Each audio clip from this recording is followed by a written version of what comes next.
ప్రజాస్వామ్యంలో ఎన్నికలనేవి చాలా ప్రతిష్టాత్మకంగా జరుగుతూ ఉంటాయి ప్రతి 5 సంవత్సరాలకోసారి. కానీ మన ఏపీలో జరిగిన ఎన్నికలు గత కొన్ని రోజుల క్రితం జరిగిన ఎన్నికలు చాలా హింసాత్మక ఘటనల మధ్య జరిగాయి. ముఖ్యంగా చూసుకుంటే మాచర్ల నియోజకవర్గానికి సంబంధించి ఎవరైతే ఎమ్మెల్యే అభ్యర్థి వైసీపీ ఎమ్మెల్యే అభ్యర్థి ఉన్నారో పిన్నెల్లి రామకృష్ణారెడ్డి తాను ఒక ఈవీఎం బాక్స్ను కూడా బదులుకొట్టిన పరిస్థితి. ప్రస్తుతం ఈ విషయం అయితే రాష్ట్ర వ్యాప్తంగా హాట్ టాపిక్గా మారింది. ఇదే విషయంపై మనతో మాట్లాడడానికి టీడీపీ మాజీ ఎమ్మెల్సీ, టీడీపీ సీనియర్ నాయకులు అంగర రామ్మోహన్ రావు ఉన్నారు. సార్, ఏ విధంగా చూడాలి సార్ ఈ ఘటనలు? ఏ విధంగా చూడాలి? మీరు చాలా సీనియర్ నాయకులు, ఎప్పుడైనా ఇలాంటి ఘటనలు చూసారా? ఇప్పుడు రౌడీలు ఎమ్మెల్యేలుగా పోటీ చేస్తేని లేకపోతే వాళ్ళ గెలిస్తేని ఏ విధంగా ఉంటుంది అనేది ఈ మాచర్ల ఎమ్మెల్యే రుజువు చేశాడు. ఇది చేతనంటే గతంలోనే అతను రౌడీ. ఈ ఎన్నికల్లో ప్రజాస్వామ్యం మీద ఏమాత్రం గౌరవం ఉన్నా ఆ రకంగా చేయవలసిన అవసరం లేదు. అతను ఈవీఎంలను బద్దలు కొట్టేసి పరిస్థితికి వచ్చాడంటే ఎంత రౌడీయిజం చేసాడనేది మనకు అర్థమవుతుంది. సాధారణంగా జగన్ పార్టీలో ఉన్న వాళ్ళందరూ 120 మంది రౌడీలే ఉన్నారు. ఇటువంటి విషయాల్లో వాళ్ళు తరచూ చేయడం అలవాటు అయిపోయింది, చెలాయించుకుని పోయారు ఈ 5 ఏళ్ళును. కానీ కోర్టులు తప్పు పట్టినా సిగ్గులేదాళ్ళకి ఇవాళ సివియర్ యాక్షన్ తీసుకోమని ఎలక్షన్ కమిషన్ చెప్పింది. యాక్షన్ కాదు, ఇలాంటి వాళ్ళని అసలు భవిష్యత్తులో ఎన్నికల్లో పోటీ చేసే అర్హత నుంచి కోల్పోవాల్సిన అవసరం ఉంది. ఆ నిర్ణయం తీసుకోవాల్సిన అవసరం ఉంది ఎలక్షన్ కమిషన్. వీళ్ళ భవిష్యత్తులో మరలా ఏ పార్టీ తరపుని కూడా పోటీ చేయకుండా నిర్ణయం తీసుకుంటే భవిష్యత్తులో ఇటువంటి పరిణామాలు జరగవనేది నా ఉద్దేశం.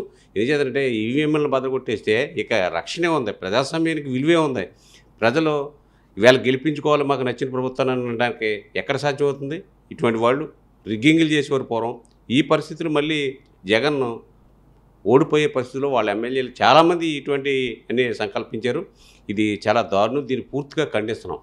జూన్ 6 వరకు కూడా ఎవరైతే ఇలాంటి ఘటనలకు సంబంధించి వ్యక్తులు ఉన్నారో వారందరినీ కూడా ఏం చేయొద్దు, కనీసం వారికి కొన్ని షరతులు అనేవి విధించింది. దీన్ని ఎలా చూడాలి? అంటే ఇంకా ఏమైనా వారి మీద యాక్షన్ తీసుకుంటే ఏమైనా ఇంకా ఘటనలు జరుగుతాయనే ఉద్దేశంతో కోర్టు ఏ విధంగా చేస్తుంది అనుకోవచ్చు? లేదు, పోలింగ్ రిజల్ట్ అనౌన్స్ చేస్తున్నారు కనుక వాళ్ళు కూడా పోటీ చేశారు కనుక వాళ్ళు ఉండడం మంచిదనే ఉద్దేశం మీద వాళ్ళని లోన్ జైల్లో పెట్టకుండా ఉండడం నిర్ణయం కోర్టు చెప్పింది. దాన్ని కూడా మేము గౌరవిస్తాం. ఏదేమైనా ఇటువంటి దుర్మార్గుల తర్వాత అయినా కూడా పూర్తిగా శిక్షించాలి. ఇంతటి ఈవీఎంలు ధ్వంసం చేసినటువంటి వ్యక్తి చరిత్రలో చూడలేదు. వీళ్ళ రౌడీలు అనేదానికి మరొకసారి రుజువు చేసుకున్నారు. రాష్ట్ర వ్యాప్తంగా జరిగిన పోలింగ్ శాతం భారీగా నమోదైంది. ఈ పోలింగ్ శాతం ఎవరికి కలిసి వచ్చే అవకాశం ఉందంటారు, మీకా వైసీపీకి? తప్పనిసరిగా ఎన్డీఏ కూటమికే ఈ పోలింగ్ శాతం. ఎప్పుడు పోలింగ్ శాతం జరిగినా ఆ రూలింగ్ ప్రభుత్వానికి వ్యతిరేకంగా తీర్పులు వస్తాం అనేది చరిత్ర చెబుతుంది. అందుచేత ఈవేళ భారీగా పోలింగ్ జరగడం, ఎన్డీఏ అధికారంలో రావడానికి సునాయాసంగా రావడానికి అవకాశం ఉందనేది జరిగింది. ఈవేళ ఏదో రాయలసీమలో ఏదో 20-30 సీట్లు వస్తాయని చెప్పుకుంటున్నారు, కానీ అక్కడ కూడా ఏం ఫలితాలు లేవు. ఈవేళ తెలుగుదేశానికి కూటమికి 130 సీట్లు ఖచ్చితంగా వస్తాయి. భారీ మెజార్టీతో కలుగుతున్నాం. చంద్రబాబు నాయుడు గారు ముఖ్యమంత్రిగా ప్రమాణ స్వీకారం చేస్తున్నారు.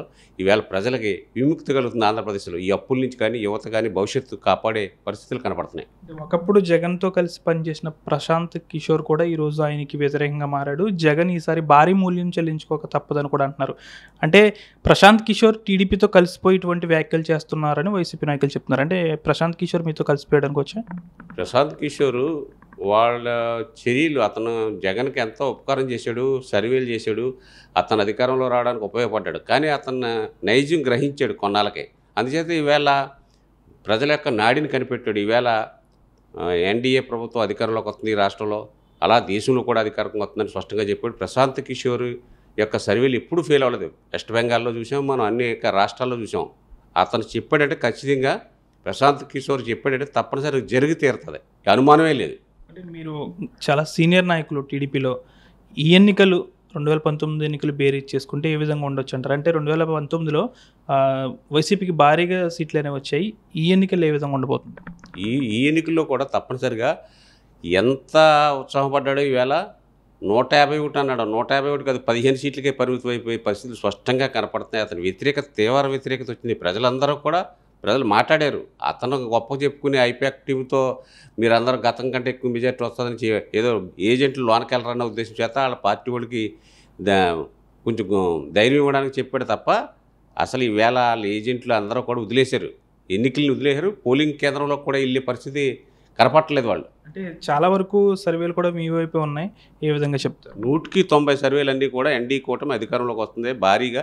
చెప్తాం కాదు, ఇక్కడ ప్రజల నాడు కూడా చూసాం. బారులు తీరి 6 కూడా 6, 7 అయినా కూడా లైన్లో ఉన్నారు అంటే తమ కసిని తీర్చుకోవాలి. జగన్ అనేవాడిని వదిలించుకోకపోతే ఈ రాష్ట్రం సర్వనాశనం అయిపోతుంది. 9 గంటల వరకు కూడా జరిగింది. 9 గంటల వరకు జరిగింది. ఎందుకు చేతనంటే ఇతను అసలు పేదవాడు బతికే పరిస్థితి లేదు. ఏదో బట్టల్లో 10,000 వేసినా కూడా అందరినీ పీల్చేసాడు, రక్తం పీల్చేసాడు. కరెంట్ ఛార్జీలు కానీ ఇవన్నీ కూడా మద్యం, కల్తీ మద్యంలో కానీ వాళ్ళందరూ ఇసుకెత్తిపోయారు. అందుచేతనే ఇతను వదిలించుకోవాలి, ఈ రాష్ట్రాన్ని కాపాడుకోవాలి. అసలు రాజధాని లేని రాష్ట్రం చేశాడు. రాజధాని ఏదంటే చెప్పుకునే పరిస్థితి లేదు పిల్లలకే.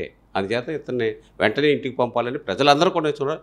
ఏ క్యాండిడేట్ల దగ్గర కూడా భారీ మెజార్టీతో గెలుస్తారు. అంటే ఈసారి ఎన్నికల్లో బీసీ మంత్రం కూడా ప్రయోగించారు. మీరు కూడా బీసీ నాయకులు, మీరున్న పాలకొల్లు నియోజకవర్గంలో కూడా బీసీ మంత్రాన్ని ఉపయోగించారు. ఈ మంత్రం ఎంతవరకు కలిసి వచ్చే అవకాశం ఉంది వైసీపీకి? అతను చెప్పేది ఏది సాధ్యం కాదు. బీసీలు కూడా ఎవరు నమ్మే పరిస్థితి లేదు. ఎందుకంటే స్వయంగా చూశారు, బీసీలకు ఆర్థికంగా ఏం చేశారు, ఆర్థికంగా పైకి తీసుకురావడానికి ఏం ఉపయోగపడలేదు. 56 కార్పొరేషన్లు పెట్టావు, అక్కడ ఒక పైసా నిధి లేదు. వాళ్ళ చైర్మన్కి ఏదో కాస్త కూస్త ఆందోళన ఇవ్వడం తప్ప బీసీలకి మేలు జరిగింది ఏమీ లేదు. అందుచేత బీసీలు కూడా గ్రహించారు. ఈవేళ మా మేనిఫెస్టోలో కూడా బీసీలందరికీ 50 ఏళ్ళకే పెన్షన్ ఇస్తామనేది కూడా బాగా నమ్మారు. 4,000 రూపాయలు పెన్షన్ ఇస్తామనే నమ్మకం కూడా బాగా ప్రజల్లో కలిగింది. అందుచేత చంద్రబాబు నాయుడు గారిని ముఖ్యమంత్రి చేయాలి, పవన్ గారు, చంద్రబాబు నాయుడు గారు ఎన్డీఏ కూటమి ప్రభుత్వం రావాలని ప్రజలందరూ, మహిళలందరూ కూడా ఏదో మహిళలు వేశారని సజ్జల అంటే వాడు చెప్పుకుంటున్నాడు తప్ప అది ఏమీ జరగలేదు. అందరూ కూడా తెలుగుదేశం కూటమికే వేశారు. అంటే మీ ఎక్స్పెక్టేషన్ ప్రకారం మీ కూటమికి ఎన్ని సీట్లని మీరు చెప్పబోతున్నారు? మా ఎక్స్పెక్టేషన్ తక్కువ అంటే 130, ఎక్కువ అంటే 150 దాకా వస్తాయి. మినిమం 130 సీట్లు వస్తాయి. వైసీపీకి రాష్ట్ర వ్యాప్తంగా కూడా ఎప్పటి నుంచో వ్యతిరేక గాలి అనేది వీచింది. అది ప్రజలు ఈ ఎన్నికల్లో ఓటు రూపంలో తేల్చి చెప్పేశారు. పూర్తిగా కూడా టీడీపీ ఏది ఎన్డీఏ కూటమి రాష్ట్రంలో అధికారంలోకి రావడం ఖాయం. పూర్తిగా కూడా 130కి పైగా స్థానాలు మేము సాధించి అధికారంలోకి వస్తాం, చంద్రబాబు నాయుడు మరొకసారి సీఎంగా ప్రమాణ స్వీకారం చేస్తారంటూ కూడా అంగర రామ్మోహన్ రావు చెప్తున్నారు. వీడియో జర్నలిస్ట్ శేఖర్తో మనోజ్, RTV పాలకొల్లు నుంచి. మరిన్ని వీడియోస్ కోసం ఛానల్ ని సబ్స్క్రైబ్ చేయండి, లేటెస్ట్ అప్డేట్స్ కోసం వాట్సాప్ ఛానల్ ని ఫాలో చేయండి అండ్ లింక్ డిస్క్రిప్షన్ లో ఉంది.